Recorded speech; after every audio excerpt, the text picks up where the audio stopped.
మీ అందరికీ తెలుసు, మన ప్రీత ముఖ్యమంత్రి చంద్రబాబు నాయుడు గారు దాదాపు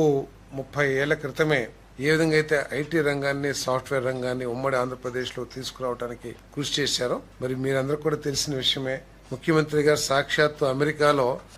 సిలికాన్ వ్యాలీ అన్ని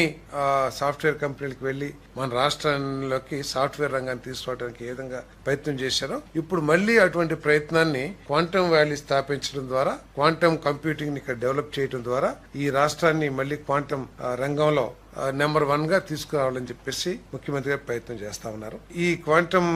వ్యాలీ ఏదైతే ఉందో ఈ రంగాన్ని స్థాపించడం కోసం దేశంలో ఇతర ముఖ్యమంత్రులందరూ కూడా కృషి చేసినా కూడా అంతర్జాతీయ సంస్థలు IBM కానివ్వండి, టాటా కానివ్వండి, వీళ్ళంతా మన చంద్రబాబు నాయుడు గారు, ముఖ్యమంత్రి చంద్రబాబు నాయుడు గారి నాయకత్వంలో, ఐటీ మినిస్టర్ లోకేష్ గారు